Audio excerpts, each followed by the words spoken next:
Hello guys, welcome back in the next lecture of GIT. जो आज का हमारा टॉपिक है वो है फेरेंक्स। तो जो आप डायग्राम देख रहे हैं इसमें हमने फेरेंक्स दिखाया है। आपको दिख रहा होगा फेरेंक्स। इसमें हमने फेरेंक्स के पार्ट्स भी दिखाए हैं। जैसे पहला पार्ट आपको दिख रहा होगा नेज़ोफेरेंक्स है, फिर दूसरा जो ग्रीन से कलर्ड किया हुआ है ये है ओरोफेरेंक्स, फिर है हाइपोफेरेंक्स या जिसे हम कहते हैं लैरेंजियोफेरेंक्स। जो हमारा नेज़ोफेरेंक्स होता है ये हमारे नेज़ल कैविटी के पीछे होता है, और जो ओरोफेरेंक्स होता है ये हमारे ओरल कैविटी के पीछे होता है, और जो हमारा हाइपोफेरेंक्स या लैरेंजियोफेरेंक्स होता है ये हमारा लैरेंक्स के साथ में होता है। तो अगर हम एंटीरियर रिलेशन इनकी देखें तो जो हमारा नेज़ोफेरेंक्स होता है उसकी रिलेशन आगे से एंटीरियरली अगर देखें तो हमारी नेज़ल कैविटी होती है। इसी तरह अगर ओरल कैविटी का देखें तो अगर ओरोफेरेंक्स का देखें तो ओरल कैविटी होती है। अगर लैरेंजियोफेरेंक्स का देखें तो लैरिंग्स एंटीरियरली होता है। और अगर पीछे से इनके रिलेशन देखें तो पीछे से जो इनकी रिलेशन होती है वो हमारे वर्टिब्रल कॉलम्स के साथ होती है। और जो नीचे से अगर देखें फिर इन्फीरियरली जो नेज़ल कैविटी है, नेज़ल फेरेंक्स है, उसकी रिलेशन है नीचे से ओरल फेरेंक्स के साथ। अगर ओरल फेरेंक्स की देखें तो नीचे से हाइपोफेरेंक्स और नीचे फिर ईसोफेगस आता है। तो ये हमारा ट्यूब होता है। जो हमारा लैरेंजियोफेरेंक्स होता है ये इन तीनों में से सबसे नैरो होता है, और जो हमारा नेज़ोफेरेंक्स होता है ये हमारा सबसे वाइड होता है। तो अब हम यही पॉइंट्स आगे देखेंगे। तो गाइज़ हम अब कंटिन्यू करेंगे अपना जो फेरेंक्स है इसको पढ़ेंगे। पहले जो इसके बारे में इंट्रोडक्शन होता है, जो हमारा फेरेंक्स होता है ये हमारा वाइड मस्क्यूलर ट्यूब होता है situated behind nose, mouth and larynx. Nose के पीछे हमारा नेज़ल फेरेंक्स होता है या नेज़ोफेरेंक्स। ओरल कैविटी के पीछे होता है हमारा ओरोफेरेंक्स, और जो हमारा लैरिंक्स होता है इसके पीछे होता है हमारा लैरेंजियोफेरेंक्स। क्लिनिकली अगर हम देखेंगे लैरिंक्स को फेरेंक्स को तो ये हमारा अपर रेस्पिरेटरी ट्रैक्ट में भी होता है, वायर इन्फेक्शंस आर कॉमन, जहाँ पर इन्फेक्शन कॉमनली होते हैं। तो इसके बाद अगर हम देखें इसकी जो लेंथ होती है वो होती है 12 to 13 सेंटीमीटर ही लॉन्ग होता है। और जो अपर पार्ट होता है जो नेज़ोफेरेंक्स होता है वो वाइडेस्ट पार्ट होता है, वो हमारा वाइडेस्ट पार्ट होता है। जो लोअर एंड है जैसे कि जो लैरेंजियोफेरेंक्स है वो हमारा नैरोवेस्ट पार्ट होता है एमंग गैस्ट्रोइंटेस्टाइनल ट्रैक्ट। पूरे इंटेस्टाइनल ट्रैक्ट में हमारा जो लैरेंजियोफेरेंक्स होता है वो सबसे नैरो होता है। उससे नैरो अगर कोई चीज़ होता है तो वो होता है अपना वर्मिफॉर्म अपेंडिक्स। वर्मिफॉर्म अपेंडिक्स सबसे नैरोवेस्ट होता है, उसके बाद होता है हमारा लैरेंजियोफेरेंक्स। तो इसके बाद अगर हम बाउंड्रीज़ की बात करें, अब हम अगर बाउंड्रीज़ की बात करें तो जो सुपीरियरली अगर देखिए ऊपर से क्या होता है, ऊपर से हमारा बेस ऑफ स्कल होता है, ऊपर से बेस ऑफ स्कल होता है including posterior part of the body of sphenoid and basilar part of occipital bone in front of pharyngeal tubercle. जो फेरेंजियल ट्यूबेरिकल होता है उसके सामने होता है। तो इसके बाद अगर हम इन्फीरियरली देखें तो ईसोफेगस, अगर इन्फीरियरली देखें नीचे से क्या होता है तो ईसोफेगस होता है कहाँ पर, C6 वर्टिब्रा लेवल पर। नीचे से ईसोफेगस होता है एट C6 लेवल वर्टिब्रा। अगर पोस्टीरियरली देखें पीछे से क्या होता है तो पीछे से होता है प्रीवर्टिब्रल फैशियाई। प्रीवर्टिब्रल फैशियाई होते हैं विच separate pharynx from cervical vertebral bodies. जो सर्विकल वर्टिब्रल बॉडीज़ है उससे इसको सेपरेट कौन करता है, प्रीवर्टिब्रल फैशियाई करते हैं उससे सेपरेट फेरेंक्स को। तो अगर हम आगे से देखें तो आगे से जो हमारा नेज़ोफेरेंक्स है वहाँ पर हमारी नेज़ल कैविटी होती है, जो ओरोफेरेंक्स है वहाँ पर ओरल कैविटी आगे से होती है, और जो लैरेंजियोफेरेंक्स है वहाँ पर आगे क्या होता है हमारा लैरेंक्स होता है। तो अगर हम देखें एंटीरियर वॉल जो होता है, जो हमारा एंटीरियर वॉल होता है ये इनकम्प्लीट होता है। बीच में जैसे कैविटी होती है, नेज़ल कैविटी एक आती है, दूसरी ओरल कैविटी आती है और लैरिंक्स आता है। तो ये कंप्लीट नहीं होता, जैसे पीछे से कंप्लीट होता है कोई कैविटी नहीं है, लेकिन आगे से इनकम्प्लीट है क्योंकि कैविटी है, 3 कैविटीज़ है, नेज़ल कैविटीज़ है, ओरल कैविटी है और लैरिंक्स अपनी है। तो इसके बाद अगर हम साइड्स की बात करें तो साइड्स क्या होता है, जो फेरेंक्स होता है ये किसके साथ अटैच होता है, मीडियल टेरिगोइड प्लेट के साथ होता है। मीडियल टेरिगोइड प्लेट एक होता है, दूसरा होता है टेरिगोमैंडिब्यूलर रेफे।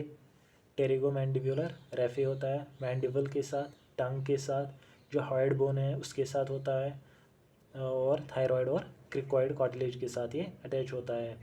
पहला कौन सा है, मीडियल टेरिगोइड पैलेट, दूसरा टेरिगोमैंडिबुलर रेफे, तीसरा मैंडिबल, चौथा जो है हमारा रेफे है, टंग है, पांचवा जो है वो है हार्ड बोन, और छठा जो है वो है थायराइड और क्रिकॉइड कार्टिलेज।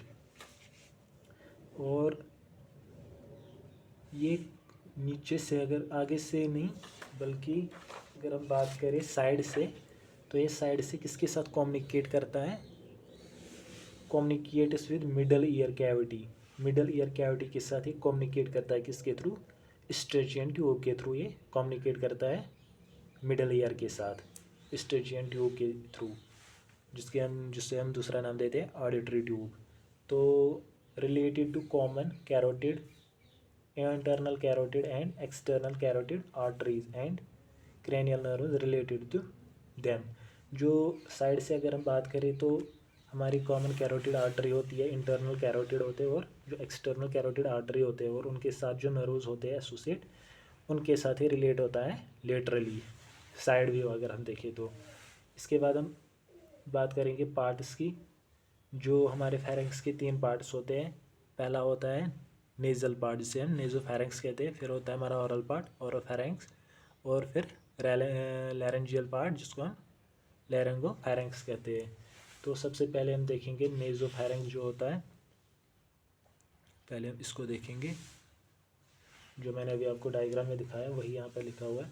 जो नेज़ोफेरेंक्स होता है ये होता है बिहाइंड नोज़, रेस्पिरेटरी इन फंक्शन, इसकी काम रेस्पिरेशन में ज़्यादातर होती है। Lined by ciliated columnar epithelium.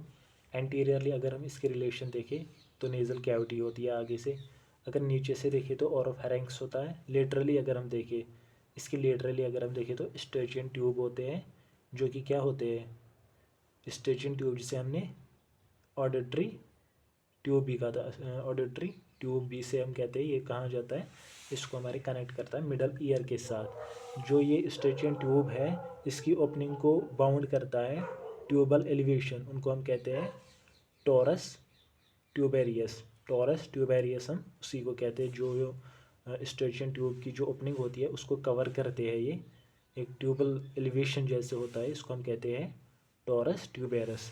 Torus ट्यूबेरस हम इसी को नाम देते हैं।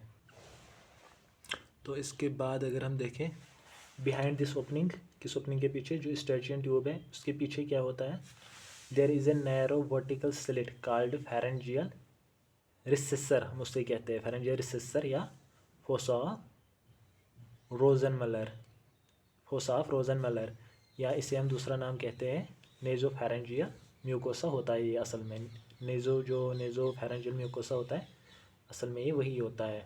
इसको हम कहते हैं फोसा रोजनमलर।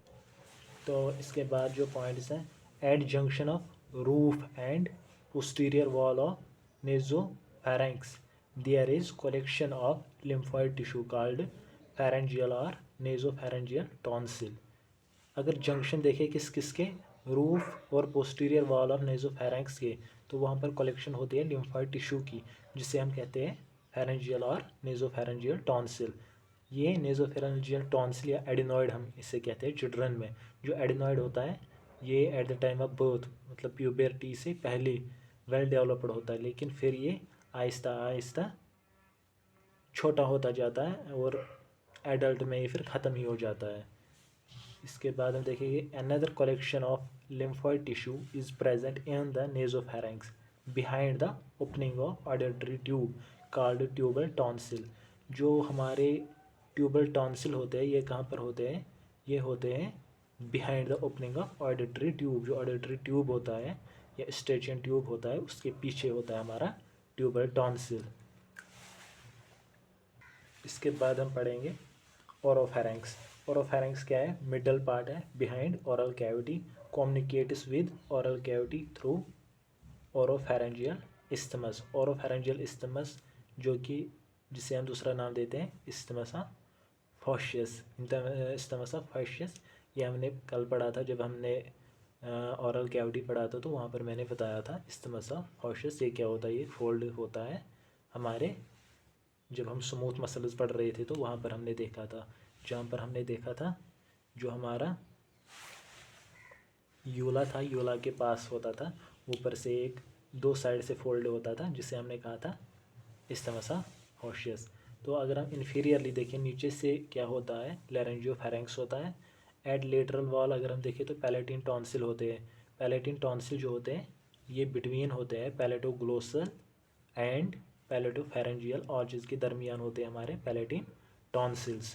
पैलेटिन टॉन्सिल्स क्या होते हैं ये हम पढ़ेंगे जब हम आगे इम्यून सिस्टम पढ़ेंगे, नोड पढ़ेंगे लिप में, तो वहाँ पर मैं आपको पढ़ाऊँगा। लिम्फेटिक सिस्टम में असल में ये हमने पढ़ना है।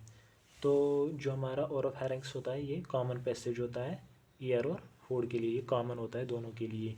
तो it helps in defence and immunity, defence और इम्यूनिटी में ये हमें मदद करते हैं। इम्यूनिटी में कैसे मदद करते हैं, यहाँ पर कुछ लिम्फ नोड्स होते हैं जहाँ पर हमारे एंटीबॉडीज़ बनती है। तो इसके बाद हम बात करेंगे लैरेंजियोफेरेंक्स जो है इसके बारे में। लैरेंजियोफेरेंक्स क्या है, it is the narrowest part behind larynx extends from upper border of epiglottis to lower border of cricoid cartilage. Lateral wall shows a depression called piriform fossa.